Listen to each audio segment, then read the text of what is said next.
Charlie casting universe. आज मैं आपके साथ बात करूंगी मीन लग्न राशि वालों के लिए कैसा रहेगा जनवरी 2025 का महीना। आपके लिए मैं बात करूं तो आपके लग्न के स्वामी काफ़ी अच्छा ट्रांजिट कर रहे हैं और नेक्स्ट ईयर 2025 में, क्योंकि जो उनका ट्रांजिट है वो मिथुन राशि में होगा, फिर बाद में अतिचारी होंगे तो अपने उच्च की राशि कर्क राशि में होगा। साथ में शनिदेव का ट्रांजिट मीन राशि में, राहु केतु का, राहु देव कुंभ राशि में और केतु देव यहाँ पे सिंह राशि में होंगे। तो काफ़ी अच्छे बदलाव हो रहे हैं स्टार्टिंग के 5 महीने में ही और अंत के साल में। तो यहाँ पर इस साल से बेहतर साल नहीं हो सकता किसी के लिए। अब लग्न के स्वामी की बात कर रहे हैं आपके मीन लग्न वालों के लिए, तो आपके लग्न के स्वामी अभी फिलहाल तीसरे भाव में चल रहे हैं। जब भी लग्न का स्वामी, चाहे वो दसम भाव का हो, चाहे वो लग्न के हो, जब तीसरे भाव में होते हैं तो कहीं ना कहीं आपको जीवन में प्रयास बहुत करने पड़ते हैं। और प्रयास करने से मेरा मतलब है कि ऐसा नहीं है कि आपको प्रयास बहुत करने पड़ते हैं, पर आप बहुत ही हार्ड वर्किंग होते भी हो।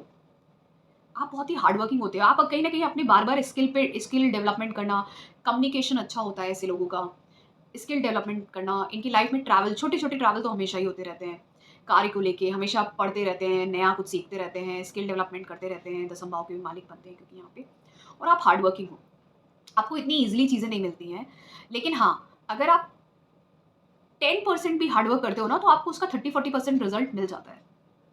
ठीक है, क्योंकि बृहस्पति देव है और यहाँ पे कहीं ना कहीं एक ये जो भाव है, तीसरा भाव, यहाँ पे जब ये हैं तो ये कहीं ना कहीं भले ही यहाँ पे सबसे अच्छा तीसरे भाव में मेलेफिक प्लैनेट्स, जो क्रूर ग्रह हैं, वो अच्छा प्रभाव देते हो, लेकिन जो बेनिफिक प्लैनेट्स भी हैं वो भी आपको, ऐसा नहीं है कि आपको प्रयास नहीं करने देंगे। आप प्रयास करोगे क्योंकि लग्न का स्वामी है ना यहाँ पे, तो आप प्रयास करने वाले ही इंसान हो दसम भाव। और बिना स्किल डेवलपमेंट के प्रयास के आपको जीवन में इतनी आसानी से मिलेगा भी नहीं, तो आपको प्रयास करते रहना है आपको। ठीक है, तो इसका संकेत मिल रहा है जनवरी माह में। लेकिन यहाँ से ये बैठ के बृहस्पति देव बकरी है, चेष्टा बल है, यहाँ से ये दृष्टि दे रहे हैं आपके नवम, सप्तम और 11वें भाव को। इससे अच्छा नहीं हो सकता। बहुत सारे लोग हायर एजुकेशन, मास्टर, पीएचडी या स्थान परिवर्तन करने के योग सोच सकते हैं। धार्मिक यात्राएं होंगी, पिता के साथ, गुरु के साथ संबंध अच्छे होंगे, कोई नया गुरु भी मिल सकता है आपको। पिता की जिंदगी में प्रमोशन होना, आपके स्पाउस की लाइफ में प्रमोशन आना, आपकी शादी के योग बनना, आपके बड़े भाई बहनों का प्रमोशन होना, उनकी लाइफ में शादी के योग या कुछ अच्छे योग बनना। तो इस तरीके के संकेत दिख रहे हैं यहाँ से। उसी के साथ साथ हम शनिदेव और शुक्रदेव की बात करते हैं। अब शनिदेव इस वक्त मूल त्रिकोण राशि में 12वें भाव में है और वहाँ पे शुक्रदेव भी रहेंगे। अब शुक्रदेव यहाँ पे आपके तीसरे भाव के और अष्टम भाव के मालिक हैं, जो 12वें भाव में रहेंगे शनिदेव के साथ। शनिदेव 11वें और 12वें भाव के मालिक हैं। तो इस समय में अचानक से आप कुछ नया शुरू करोगे और उसके लिए आपको यात्राएं करनी पड़ेंगी, जहाँ से आपको धन आएगा। तो बहुत सारे लोग इस समय में अचानक से यात्राओं पे जा सकते हैं। कुछ यात्राएं हो सकती हैं, कुछ ट्रैवल हो सकते हैं, विदेश यात्रा तक हो सकती है, लाभ के लिए, जहाँ से आपको लाभ होंगे। मल्टीनेशनल कंपनी में लगना, फॉरेन जाना या ऐसी जगह पे जाना जो कल्चरली आपसे अलग है। बस आपको ध्यान क्या रखना है, ट्रैवल करते वक्त आपको कोई डॉक्यूमेंट से ज़्यादा जो आपका धन है, उसका वेस्ट ना हो, उसका एक्सपेंडिचर ज़्यादा ना हो। मतलब आप बेवकूफ़ बन गए कि आपको पता नहीं था कि यहाँ पे तो मुझे जाने के लिए 10 ही रुपए इन्वेस्ट करने चाहिए थे, लेकिन आप तो आपने 50 रुपए वहाँ पे इन्वेस्ट कर दिए।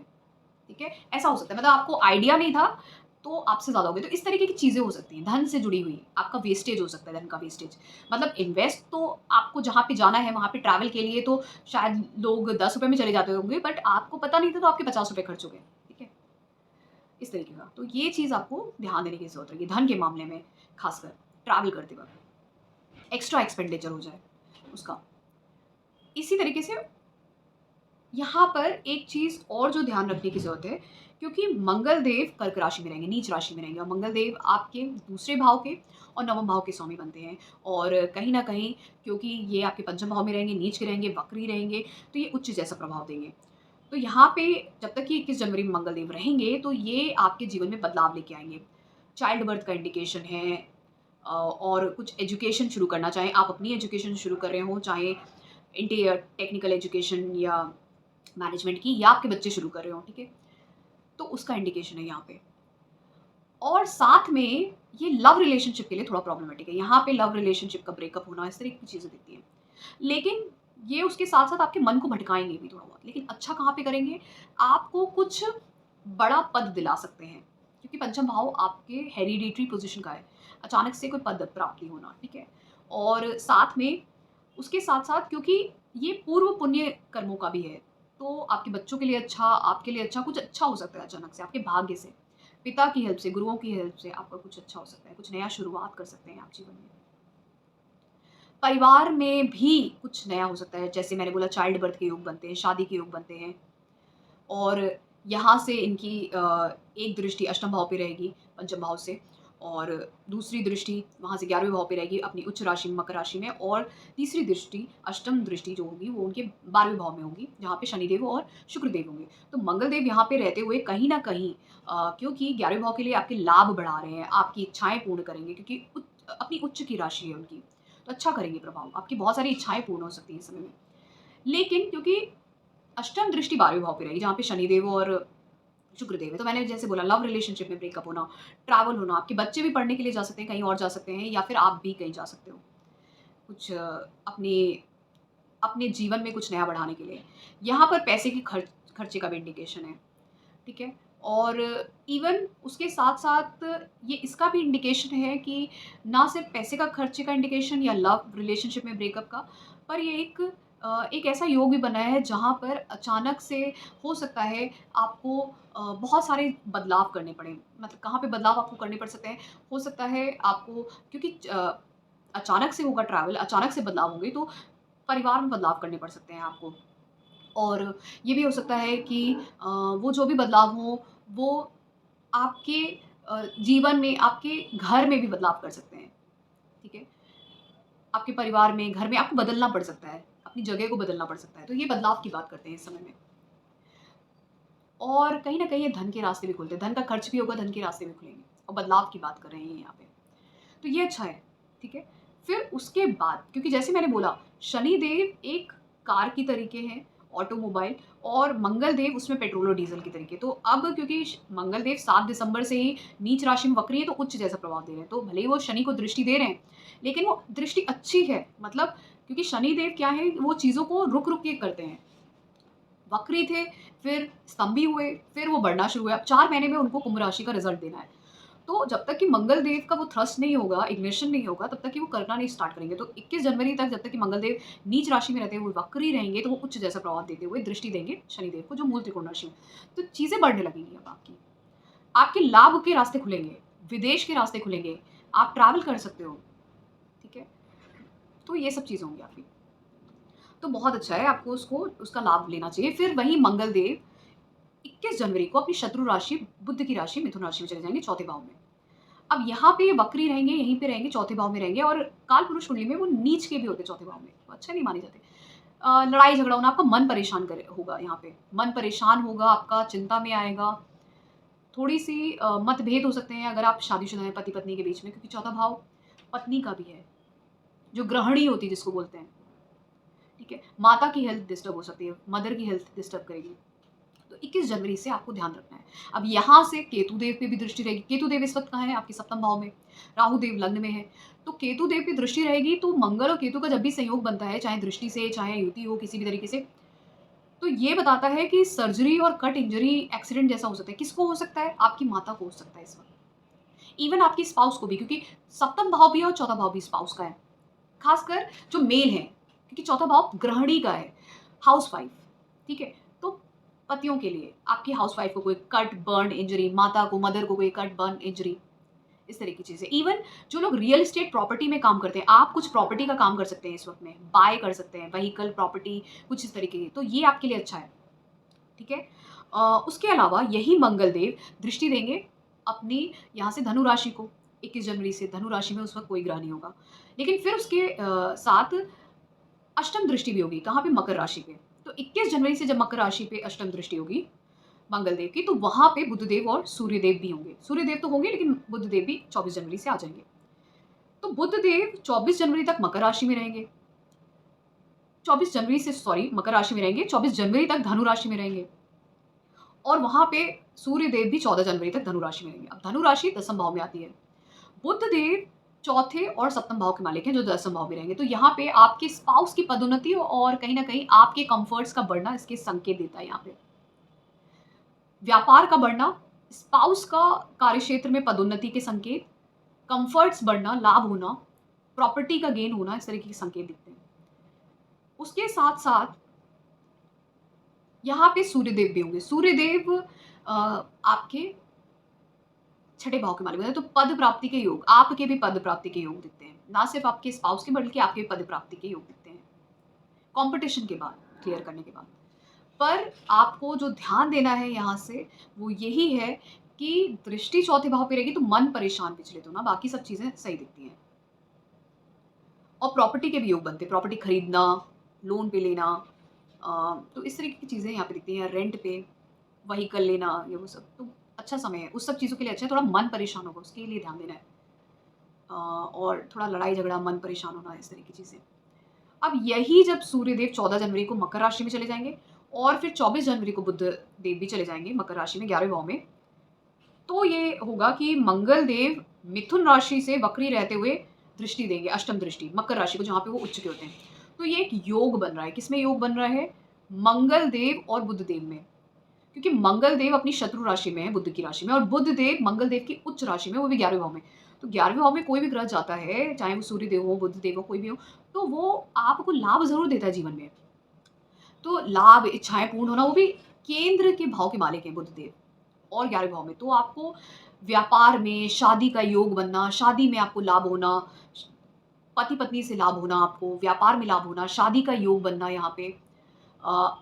आपका खुद, अगर आप अभी स्कूल के एजुकेशन में हैं, वहाँ पे आपके अच्छे मार्क्स आना, और साथ में कंपटीशन विन करना, एनिमीज़ के ऊपर कोर्ट केस लिटिगेशन से लाभ होना आपको। इन सब चीज़ों का यहाँ पे संकेत दिखता है। पर थोड़ा-सा हेल्थ पे ध्यान देने की ज़रूरत रहेगी यहाँ पे। हेल्थ पे इसलिए भी राहु देव भी हैं लग्न में, साथ में शनि देव भी हैं, जो 12वें भाव में है, तो खर्चे बता रहे हैं, और थोड़ा-सा हेल्थ इश्यू भी यहाँ पे आपको इंक्लूड करना होगा, हेल्थ इश्यू का। तो हेल्थ इश्यू के लिए ध्यान देने की ज़रूरत रहेगी। राहु देव और केतु देव की मैंने बात कर ली है। लग्न में है और साथ में केतु देव सप्तम भाव में। लग्न में राहु देव है तो आपका पूरा जो ध्यान है, ऑब्सेशन है जिसको बोलते हैं, वो अपनी तरफ है। और कुंभ राशि भी ऑब्सेशन को बताती है, ठीक है? राहु देव भी ऑब्सेशन को बताते हैं, कार्मिक है राहु केतु, और उनकी जो राशि है कुंभ राशि, वो भी ऑब्सेशन को बताती है। तो आपका भी पूरा फोकस अपने ऊपर है, और आप क्या सोच रहे हैं, और बहुत ही अकेले हैं इस वक़्त, सेपरेटेड हैं किसी भी वजह से। स्पाउस पे ध्यान ना हो या फिर दूसरे लोगों पे ध्यान हो, अपने आप में ही अपने लिए कुछ ना कुछ कर रहे हैं, या तो फॉरेन में हैं या कहीं और हैं, लेकिन आप अकेले हैं, चाहे मन से हो चाहे फिजिकली हो, बट आप सेपरेटेड हैं। आप सिर्फ अपने ऊपर फोकस कर रहे हैं। इस टाइम में चैरिटेबल वर्क करना, स्पिरिचुअल वर्क करना, इस तरह की चीज़ें भी आपको इंटरेस्ट लाएंगी। मतलब बहुत सारे लोग ऑकल्ट साइंस में भी जा सकते हैं, ठीक है? कि उनको ऑकल्ट साइंस में, स्पिरिचुअलिटी में, खासकर ऑकल्ट साइंस से ज़्यादा स्पिरिचुअलिटी में बहुत इंटरेस्ट आ सकता है। फिर उसी के साथ-साथ, अब क्योंकि हम बात कर रहे थे इन्हीं सब ग्रहों की, तो ये सब ग्रह मैंने जितने भी बताए, अब इनको संक्षेप में health, wealth, marriage, relationship, career को लेके समझते हैं। हेल्थ की बात करते हैं। हेल्थ को मैंने पॉइंट आउट किया है। शनिदेव 12वें भाव में खर्चे को बता रहे हैं, छठे भाव की दृष्टि है, छठे भाव के मालिक जो हैं सूर्यदेव हैं, जो कहीं न कहीं भले ही आपके 10वें भाव में हैं, भले ही आपके 11वें भाव में हैं, लेकिन उनके जो सूर्यदेव के जो शत्रु हैं वो कौन है? शनिदेव है, वो दृष्टि दे रहे हैं छठे भाव को, और लग्न में राहु देव हैं। तो इसलिए आपको, और लग्न के मालिक तीसरे भाव में है, तीसरे भाव में लग्न के मालिक का और इस तरीके से होना कहीं ना कहीं हेल्थ इश्यू को डेफिनेटली इंडिकेट करता है। हेल्थ चाहे छोटा मोटा ही कोई हेल्थ इश्यू हो, लेकिन हेल्थ को यहाँ पे डेफिनेटली इंडिकेट कर, चाहे आपका मन ही स्थिर ना हो, परेशान हो, विचलित हो इस समय में, तो उसको भी आपको मान के चलना चाहिए कि आपकी हेल्थ डिस्टर्ब है, क्योंकि मन डिस्टर्ब यहाँ पे है। एंग्जाइटी देते हैं जब राहु देव लग्न में आते हैं, एंग्जाइटी, टेंशन देते हैं। एंग्जाइटी बहुत होती है ऐसे लोगों को। अगर वो चंद्रमा पे ट्रांजिट करें तो बहुत ही ज़्यादा एंग्जाइटी, त्रिकोण में चंद्रमा हो राहु देव के, तो बहुत ही ज़्यादा एंग्जाइटी देते हैं। इसी तरीके से वेल्थ की बात करते हैं। वेल्थ के लिए, क्योंकि आपके दूसरे भाव के मालिक मंगल देव हैं, अब मंगल देव वक्री रहेंगे नीच राशि में, तब तक वो समय अच्छा है, पंचम भाव में 21 जनवरी तक वो समय अच्छा है। उसके बाद भी अच्छा है, खासकर प्रॉपर्टी डीलिंग के लिए बहुत अच्छा है, रियल एस्टेट ट्रेडिंग के लिए बहुत अच्छा है पूरा ही माह। लेकिन फिर भी आपके धन के अलग अलग तरीके से रास्ते बनेंगे। छठा भाव की बात करें तो छठे भाव के मालिक जो है वो सूर्यदेव है, उनका ट्रांजिट 10वें और 11वें भाव में, तो आपका धन के लिए ये योग इस माह का बहुत अच्छा बन रहा है। मैरिज रिलेशनशिप की बात करते हैं। मैरिज के जो आपके भाव के मालिक हैं वो है बुध देव, सप्तम भाव के मालिक, वो चौथे भाव के मालिक हैं, तो उनका ट्रांजिट भी 10वें और 11वें से है। तो मैरिड हैं तो भी अच्छा है, मैरिड नहीं है तो मैरिज के योग भी बन रहे हैं। साथ में अगर जो पंचम भाव के मालिक हैं चंद्रदेव, वो अगर युति करते हैं बुध देव से, भले ही कहीं न कहीं उनमें न्यूट्रल बिहेवियर रहता है, एक शत्रु जैसा प्रभाव देता है, एक मित्र जैसा न्यूट्रल जैसा प्रभाव देता है, तो ओवरऑल न्यूट्रल ही मानना चाहिए।